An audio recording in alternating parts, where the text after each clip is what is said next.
Hi, I'm next weather meteorologist Sarah Wroblewski with executive weather producer Terry Eliasen, and today is a pretty big day. We got a fun day planned for you. Usually when we pop on like this on YouTube or on the stream, it's about a weather alert or some kind of stormy weather. Today we've got two great astronomical events coming up, and if you haven't heard about it, you're going to want to stay tuned because today's one of those days where, you want to look up at the sky and see something you don't normally see. And we've got two big events happening the same day, so let's get right to it. Solar eclipse is our #1 priority today, and I think something that everybody should be able to see. Yes, don't look up at the sky directly unless you have certain glasses, but there is going to be the chance to be able to, especially since we've got pretty good conditions out there, that if you do have, we'll teach you how to watch this, but we are going to see at least a partial eclipse, very slight, 16% of the eclipse, so not the totality that you would expect when you hear solar eclipse. Yeah, but this is not what we had 2 years ago in April. It's not another day where everything goes dark and you get that tingly feeling all over kind of thing. No, this is just a little bit of the sun being blocked by the moon. And so basically, if you didn't know any better, you wouldn't even notice it. The sky is not going to get dark, and birds aren't going to start flying backwards. There's not going to be anything major going on. But it's still really cool to be able to witness, because you will, if we're going to teach you some of the really cool tools to be able to see just a little bit of that shadow. Yeah, so you can see the stripes here. So Boston, most of southern New England is going to see between 10 and 20% of the sun being covered by the moon. But the farther north and east you go across the Atlantic, it's a much bigger deal. And of course, if you want to see a total solar eclipse, you got to head over to Greenland, Iceland, Spain, and you're probably too late at this point. Yeah, if you're not Portugal there now, too. Yeah, they have a really good chance. Or not good chance. They will be seeing, the darkened sky. Yeah. But it's, still pretty cool to be able to see the start, and the finish is actually going to be over a long period of time too. So it's not like you're going to miss this small window. Right. So this is sort of the timeline here in the Boston area in southern New England. So at about 1 o'clock this afternoon, 1:01 to be precise, that's when the moon will start to cover just a little bit of the upper limb of the sun. And then as we get towards 2 o'clock, 1:55, that's when the maximum portion of the sun will be covered, which is about 16%, sort of a sliver. Yeah, it's not much. It looks like, basically, I was saying, for kids out there, like Cookie Monster took just a little nibble of the sun, and then that's pretty much it. But it will still be really cool to see. And then, of course, we'll start to see it fully move off by 2:46. Yeah, so you got about an hour and 45 minutes of some sort of partial covering of the sun here. And again, obviously don't look directly at the sun. You won't be able to notice this outside unless you have the special glasses. So again, if you don't have them already, and unless your Amazon guy is really fast, you're probably not going to be able to get them. But you need to have glasses to have. You'll see there's a little certification on the glasses. If you got them for the last solar eclipse, they're probably still good.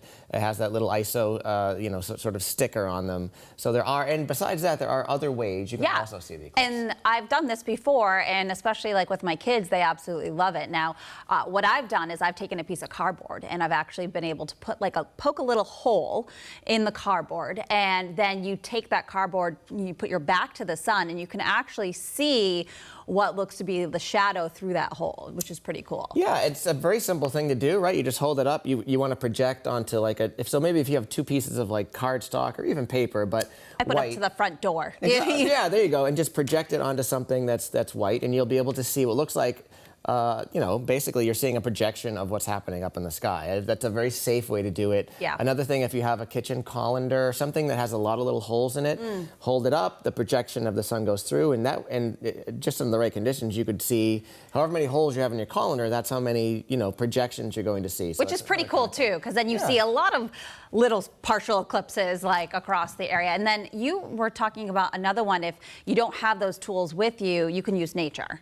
Oh, absolutely, right. So just go outside. If you have a nice leafy tree, and obviously you have to have, the sun projecting through the leafy tree, and you're on the other side, and you're looking at the shadow of the leafy tree. Yeah. A lot of times, the leaves of the tree provide little holes or little areas where the sun goes through, and the projection onto the ground, and you'll be able to see just that little piece of sun missing. So lots of ways you can do it. Kind of a cool sciencey afternoon if your kids are at home and you want to show them something cool. Obviously, once again, don't look directly at the sun. Even if you did, you wouldn't be able to see the eclipse. No. Yeah. Best way to do it is still with those glasses, but obviously you don't have them yet, then you're kind of out of luck. So with this being said, we wanted to just say, okay, so the total solar eclipse, that's the unicorn. That's the thing everybody's, loves to see. When's the next time in the United States we could see one of these? And unfortunately, it's pretty darn rare. It is. The first one visible anywhere in the U.S. is actually way up in Alaska, and this is in 2033. So that's another 7 years. And so if you want to plan your trip to northwestern Alaska, then that's probably the time to do it. But there are several more coming. Yeah. Of course, this one is 2044, August 22nd.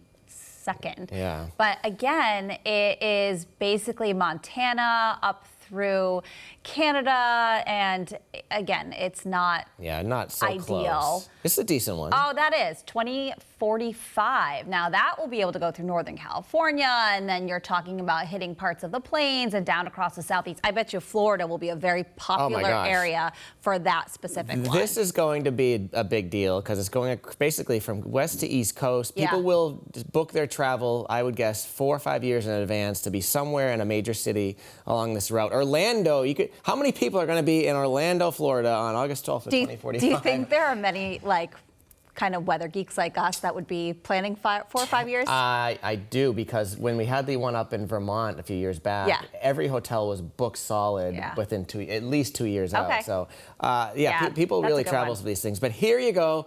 The next one in New England or in Boston, 2079. I'm trying to figure out if I'm going to be alive at that point. That would probably not, actually. Oh, that's... So maybe my kids will get to see this one. Oh, stop, Terry. No, but honestly, this is the next total solar eclipse in Boston. We're a little ways off. And that's like all of Massachusetts. That's a good one. That's quick math, 53 years from now. So, yikes. Anyhow, I'm getting depressed. Let's move on. Okay, this is my favorite. Here we go. Okay, I absolutely love the Perseid meteor shower.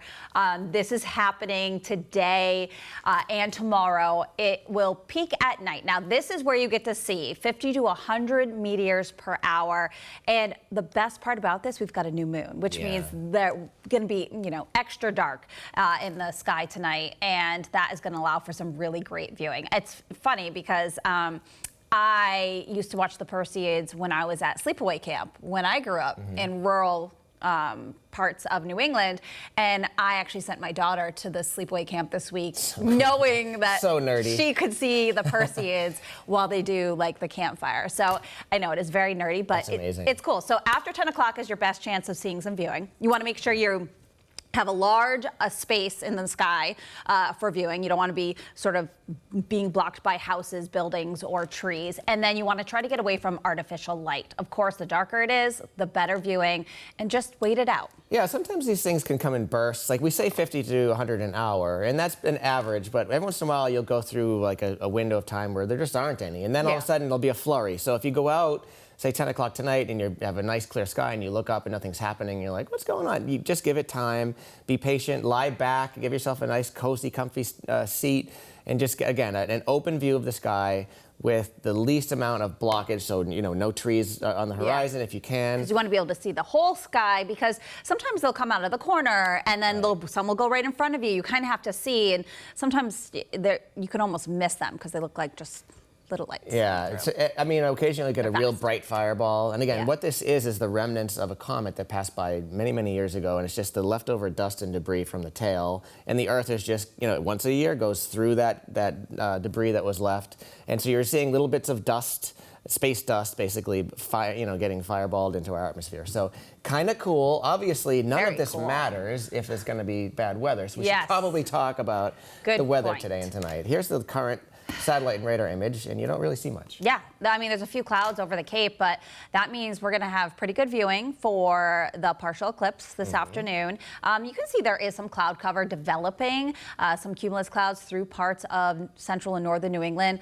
I wouldn't be surprised as we go through the afternoon, we start to see some of those puffy clouds develop too. Now, could we see a stray shower? Can't rule it out.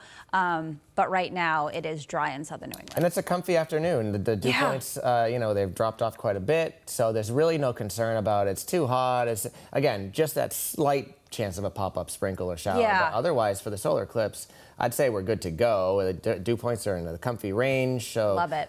Jill, it's just a great afternoon. If you can go out on your lunch break, we showed you the timetable. It was peaking at 1:55. Yep. So just tell your boss, you know, a little bit of late lunch break today. I'm going to go out and sort of check out a cool phenomenon. And that's again, where I'll be, by the way, a lunch at 1:55. Okay, I'll keep that in mind. You see those, just a couple little, Sarah talked about those cumulus clouds, and this is right during eclipse time, so could just be some puffy cumulus around, but it should not. Again, hopefully it doesn't block the sun at that moment. At 1:55, there'll be a big old cumulus right over Boston, right? But nonetheless, even if that occurs, let it pass, and you know, should be able to see a decent show. Now, a little bit more of a concern tonight for the Perseids. You'll see a little bit more cloud cover filtering in here. This is around 11 o'clock. I think probably better chance earlier in the night as opposed to later. But if this model's correct, then the show is not going to be great in some areas. Perhaps like parts of, you know, southern New Hampshire and the Cape early on could see some good conditions, but then it may get clouded over. Again, as these showers potentially kind of move through, then we could see some breaks develop across northern and central parts of the state before the sun rises, and so therefore this is a tough one. Even a few downpours later on. So if your thoughts were to get up early tomorrow morning, I don't know, maybe farther north and west, southern New Hampshire would be okay, but the farther closer to Boston and south and east, you're going to obviously by this model get a chance of clouds and showers. So I would say best chance, I'd go out 9 or 10 o'clock tonight, hope for the best. If you got clear skies, give it a run then.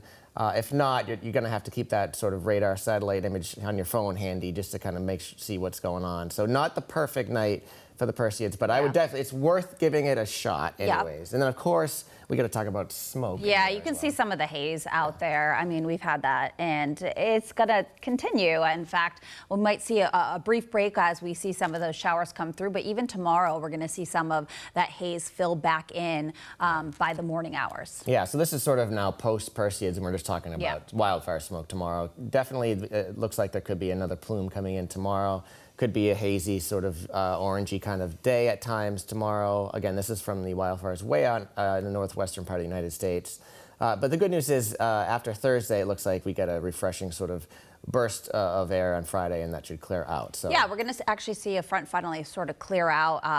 Dew points are actually going to drop even more so, and it's setting up to be pretty good as we head towards the weekend. But of course, we've got the Patriots tomorrow night. How cool is this? We're talking about the Pats. So we're just for one quick second, veering off all the cool astronomical stuff. We want to just give you a heads up. If there's a lot going on this weekend, starting Thursday night with the Patriots at Gillette. I mean, near perfect conditions. I guess there's just a slight chance of an isolated shower, but it doesn't look that big. No, it doesn't look that big, and it actually looks like the chance is lower as the game goes on. So it might be something earlier on, but overall it looks pretty good with the temperatures in the upper 70s and sort of sliding back with a very light northwest wind. Yeah, and same deal if you're going to see Chris Stapleton on Friday or Saturday, and my son will be there. He's psyched. The weather looks fantastic Friday night, Saturday night. Again, like Sarah said, dew points dropping, dry air. Temperature, I mean, just about as perfect as you can get. Almost like maybe a fall feel late at night with the low dew points at Fenway Friday and Saturday. So just really spectacular looking weather. And the Falmouth Road races on Sunday. Yeah, that is something that thousands of people will flock to Falmouth and run this race. And we're talking about light breeze, 70s, kind of warm for the early morning. And with full sunshine, it can be tough, but you know what? Not bad. Great for the spectators. Could be a lot worse. Could be worse. And again, humidity's still on the low side. So yes, that is fantastic. Pretty good looking stuff here. No extreme heat in the forecast. No major rain. I would say the best chance, other than maybe a spot shower, as we showed you late tonight, of any rain would probably be Sunday night into Monday. So we probably get through most of the upcoming weekend on the dry side. And again, there's only so many weekends left in summer, so it's crucial that we get some nice weather on the weekends, and this weekend looks like another. Yeah, it looks like a great beach weekend. It looks like a great concert. Whatever you do, try to get outside, enjoy. Dew points will be low. Morning temperatures will be low, and afternoon temperatures just slightly above average. Usually we're like right around 80 this time of year. Yeah, so good stuff. If you're watching us on YouTube, make sure you like and subscribe. Sarah's going to be on in a little bit here. We have Jacob on tonight, so we'll give you all the latest update on the viewing conditions for the Perseids coming up tonight. Hopefully those clouds stay. Fingers crossed. ask, my favorite meteor shower of the year. Yeah. So have a great afternoon, great evening, and we'll certainly keep you up to date on the latest forecast. Have a good one.